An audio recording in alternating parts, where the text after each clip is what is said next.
documents and architectural drawings, you sometimes find measurements that look strangely unfamiliar, units that do not exist in any modern system, words that once clearly meant something precise, but today are difficult to translate with certainty. Historians occasionally encounter them in trade records, engineering plans, or construction notes from centuries ago. A wall measured in ells, a road described in perches, a distance recorded in units that seem to have vanished from everyday knowledge. In many regions, entire systems of measurement once structured how people built cities, traded goods, and understood space itself. Yet over time, many of these systems quietly disappeared. Today, we rely on standardized units, meters, kilograms, seconds. But the historical record suggests that the world was once measured very differently, which raises an interesting question. If these systems were used for generations, what exactly happened to them? Before the modern metric system appeared, the world measured distance, weight, and volume in a surprisingly large number of different ways. There was no single standard that everyone agreed on. Instead, societies developed their own systems over centuries, shaped by local traditions, trade, and everyday life. Historical records show that people once relied on a wide range of units. A length might be described in feet, yards, cubits, perches, leagues, or stadia. Some of these names may still sound familiar today, but their meanings were not always consistent. In many places, the same unit could represent different distances depending on the region. A foot in one city might not match a foot in another. A league used for travel could vary depending on local customs or geography. Some systems were even officially recognized by governments. Laws defined how measurements should be used in markets, construction, and taxation. For centuries, these systems helped organize trade and daily life. But when historians look through old documents today, something unusual appears. Certain units that were once common seem to fade from the record. Their precise values are sometimes difficult to reconstruct. In some cases, we only have rough estimates of what they meant. Over time, many of these measurement systems simply disappeared from practical use. This raises an interesting question.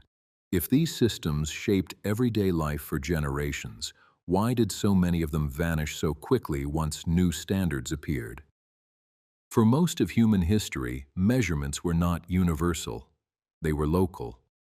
Each region developed its own way of describing distance, weight, and size, often based on everyday experience rather than strict standardization. The historical record shows that before the 18th century, measurement systems could vary widely even between neighboring towns.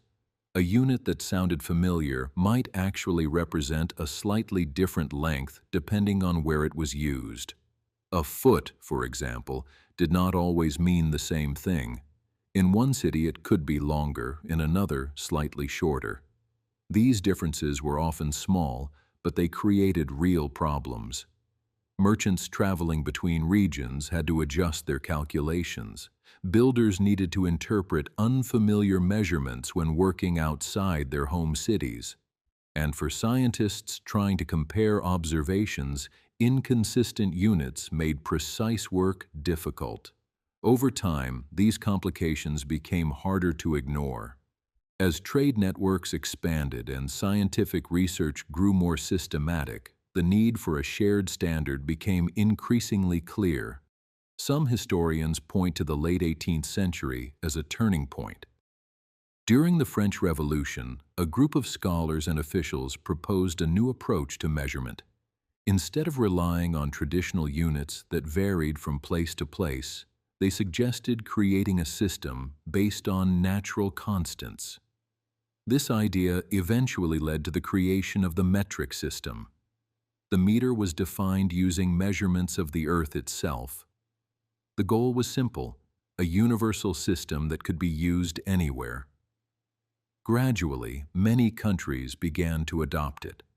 Over the 19th and 20th centuries, older regional systems were slowly replaced. From this perspective, the disappearance of traditional units seems straightforward. As the world became more connected, a single standardized system simply proved more practical than hundreds of local ones. At first glance, the story of disappearing measurement systems seems simple. Old units were replaced by new ones, and over time, people stopped using the older standards. But when historians look closely at the historical record, the transition does not always appear so smooth. In many archives, certain units seem to vanish from documents surprisingly quickly. In one decade, they appear regularly in contracts, engineering notes, and construction plans. Then, within a relatively short period of time, they almost disappear from the written record. Old architectural drawings sometimes contain measurements that are difficult to translate into modern units with precision. Researchers may understand the general scale of a structure, but the exact value of a particular unit can remain uncertain. The situation becomes even more complicated because the same name could refer to different measurements in different places. A unit known by a familiar term might not represent the same length everywhere. In some regions, it could be slightly longer. In others, shorter. This creates a puzzle for modern researchers trying to interpret historical documents. A measurement written in a record might appear clear at first, yet its actual meaning depends on where and when it was used. Some historians suggest that local traditions played a role in this complexity. Measurement systems often developed gradually within specific communities, adapting to practical needs rather than following a single organized design. As a result, certain systems became extremely complicated. Multiple units could exist for similar purposes, each with its own variations. Even more curious are documents that mention measurement units that appear nowhere else. A term may appear in a single record with no clear explanation and no obvious equivalent in other sources. When researchers encounter these cases, it creates a strange impression.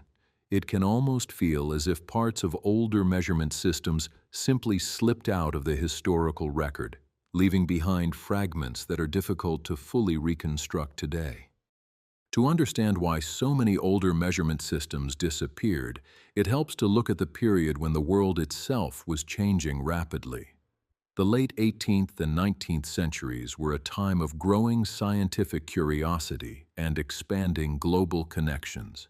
New ideas were spreading quickly across Europe, and with them came a desire to bring order to many parts of everyday life. During this time, international trade was growing faster than ever before. Ships carried goods across oceans, merchants negotiated prices between distant cities, and industries began to depend on precise quantities of materials. But the lack of consistent measurements often created confusion. A unit used in one country might not match the same unit used somewhere else. The historical record shows that this problem became increasingly difficult to manage as economies expanded. Traders needed clear standards to avoid misunderstandings. Engineers needed reliable measurements to design bridges, machines, and buildings. And scientists needed accurate ways to compare observations made in different places. New scientific disciplines were also emerging. Astronomy, physics, and chemistry were developing rapidly, and these fields required precise and consistent ways to measure the natural world. Without shared units, many experiments were difficult to reproduce or verify. In the 1790s, during the turbulent years of the French Revolution, a group of scholars and officials proposed a radical solution. Instead of continuing to rely on traditional local units, they suggested creating a new system built on universal principles. France introduced what became known as the metric system. The meter was designed to represent a fixed portion of the Earth's dimensions, creating a standard that could theoretically be used anywhere. Over time, this idea began to spread. Throughout the 19th century, more countries started adopting the new system. Gradually, measurement was becoming something global rather than local, marking the beginning of a broader movement toward international standardization. When historians begin to examine the older systems more closely, the picture becomes far more complex than it first appears. The investigation usually starts in archives, where researchers study trade ledgers, construction records, and handwritten documents that describe how measurements were used in everyday life. The historical record shows that measurement was rarely as simple as a single shared system. Instead, many regions developed their own local standards. These systems could exist side by side, sometimes even within the same country. In Europe alone, researchers have identified an astonishing variety of measurement units. Even something as familiar as the foot was far from universal. Some historians suggest that there may have been hundreds of different versions used across different cities and regions. These variations were not random. In many cases, the units were based on practical references that people understood in their daily lives. Some measurements were linked to the human body. The length of a foot, the span of a hand, or the distance from the elbow to the fingertips could all become convenient ways to describe size and distance. Other systems were shaped by the needs of agriculture. Fields were measured according to how much land could be plowed in a day. Grain might be counted using containers that reflected local farming practices. When researchers compare these records, a pattern begins to emerge. Measurement was not only about numbers, it was deeply connected to how communities lived and worked. This suggests that measurement systems were more than technical tools. They reflected the culture, economy, and environment of the societies that created them. In a sense, they formed a kind of practical language that helped people organize the physical world around them. As researchers continue examining older measurement systems, certain patterns begin to appear. Despite the large variety of local units, many of them seem to share a surprisingly similar logic. In many cultures, early measurements were based on the human body: the length of a foot, the width of a hand, the distance from the elbow to the fingertips. These references were simple and practical. They allowed people to measure objects without needing specialized tools. The historical record shows that units like these appear in many different societies. Variations of the cubit, for example, can be found in ancient Egypt. Similar ideas appear in the Roman world and later across medieval Europe. Other systems use the span of a hand, the length of a step, or the reach of both arms. Some historians suggest that this was not a coincidence. The human body provided a natural reference point that everyone could understand. In societies where precise instruments were rare, using the body as a measuring tool made practical sense. Yet even though the logic was similar, the exact measurements were rarely identical. A cubit used in one region could differ from a cubit used somewhere else. The same was true for units like the foot or the pace. Their meaning depended on local tradition. When researchers compare these systems across time and geography, they notice something interesting. Different cultures often arrived at comparable ideas for measuring space, even when they developed independently. This raises an intriguing possibility. Perhaps early systems of measurement were shaped not only by culture, but also by a shared human need to describe the physical world using the most accessible reference available: the human body itself. As the investigation continues, it becomes clear that the story of disappearing measurement systems is not limited to Europe. Similar patterns can be found in many other parts of the world, where local units once played an essential role in everyday life. The historical record shows that across Asia, societies developed their own ways of measuring distance, weight, and volume. These systems were often deeply connected to local traditions, trade, and craftsmanship. In China, for example, one commonly used unit of length was known as the qi. Its value changed slightly over different dynasties, but for centuries it served as a basic reference in construction, architecture, and daily commerce. Japan developed a similar system with a unit called the shaku. Builders used it when designing houses and temples, while craftsmen relied on it to create tools and objects with consistent proportions. Some historians suggest that these systems were not only practical tools, but also part of broader cultural traditions. Measurements were woven into architecture, agriculture, and even artistic design. Yet over time, many of these local systems began to fade.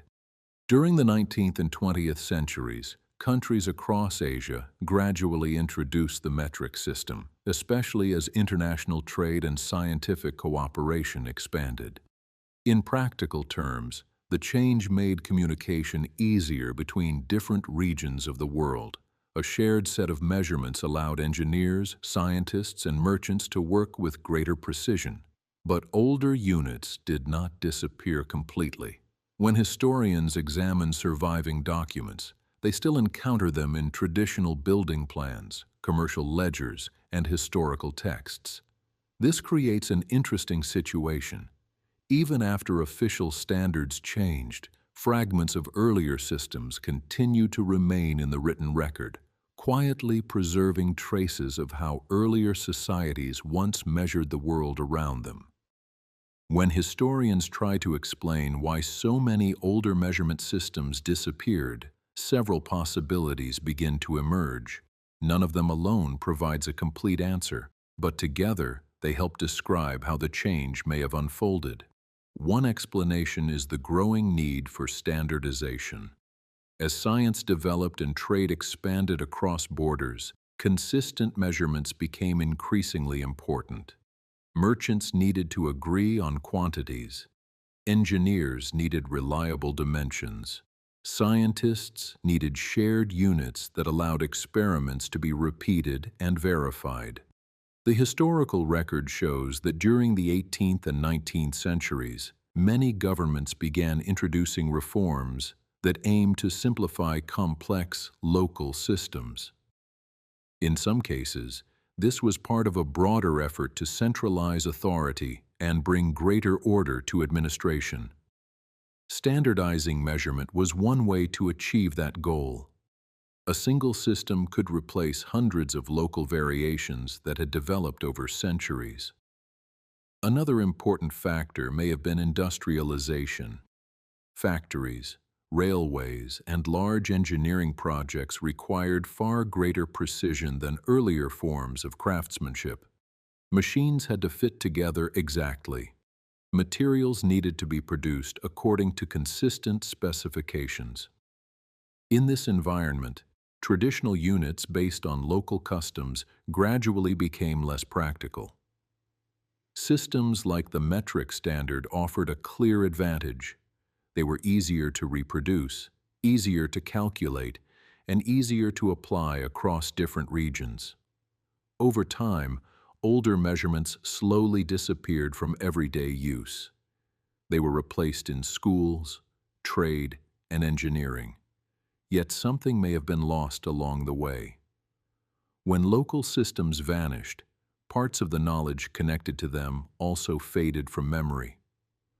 What remains today are fragments in historical documents, small traces of the many different ways people once measured the world around them. Throughout history, measurement has been one of the most fundamental ways humans describe the world around them. It allows people to build structures, trade goods, travel distances, and understand the physical space they live in. Every civilization, in its own way, has developed systems that attempt to bring order and clarity to the world.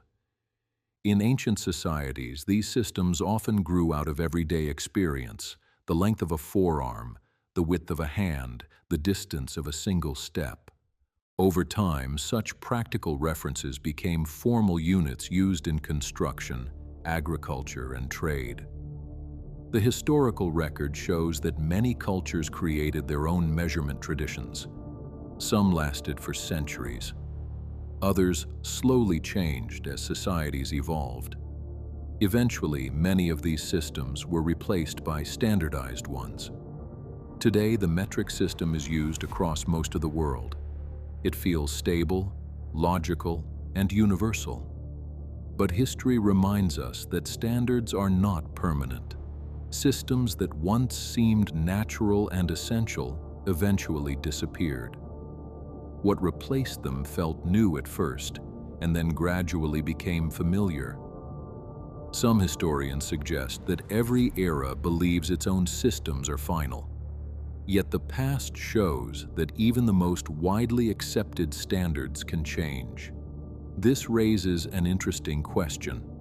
If the systems people once relied on for centuries could vanish and be replaced, what parts of the systems we use today might one day disappear in the same quiet way?